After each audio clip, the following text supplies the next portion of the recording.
Как-то раз в одной школе во втором классе случилась такая история. Был обычный день, вторник.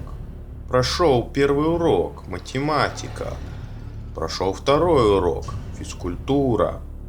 Начался третий, русский язык. Учительница стала проводить диктант. Она сказала: «Ветки березы сейчас лежат на земле». И замолчала. Повторила: «Лежат на земле». Она опять замолчала. Дети уже давно написали предложение и ждут, что будет дальше. Учительница сказала: «На земле». Тут у нее рот опять открылся, но учительница не сказала ничего. Вместо этого у нее изо рта потекла желтая пена. Сначала пена текла только с одной стороны, справа, а потом и слева тоже. Глаза у учительницы стали какими-то кукольными. Они стали большими и будто стеклянными. И это еще больше испугало детей. Учительница встала на колени, ладошки положила на пол. Книжка с диктантом выпала из рук. Учительница зарычала, подскочила к одной девочке и укусила ее за ногу. Девочка завизжала от боли и ужаса. Потом учительница подскочила к другой парте, но дети уже поняли, что их учительница сошла с ума и что надо держаться от нее подальше. Учительница подскочит к одной партии, дети срываются и убегают по проходу. Учительница подскочит к другой партии. Там дети вскакивают прямо на столы и бегут по ним в другой конец класса.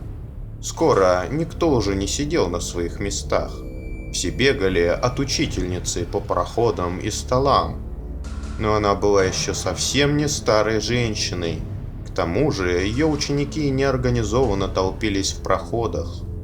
Когда учительница, оставляя за собой желтый пенный след, бросилась к большой кучке детей, те все вместе не успели разбежаться, и учительнице удалось впиться зубами в ногу одного мальчика. Потом учительнице удалось поймать еще двух девочек. У одной девочки она от ноги откусила большой кусок мяса.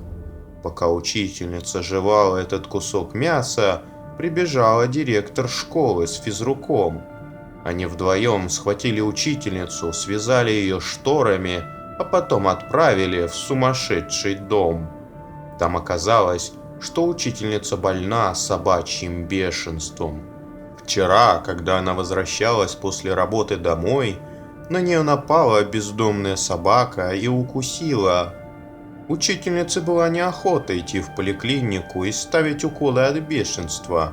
Она просто приложила к ране лист подорожника, пошла домой и выпила чая с лимоном.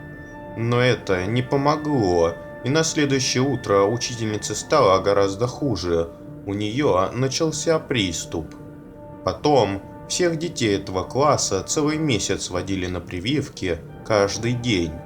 Но еще та девочка, у которой откусили кусок мяса, теперь не может нормально ходить и сильно хромает. Зато выздоровевшая учительница ей теперь всегда ставит одни только пятерки.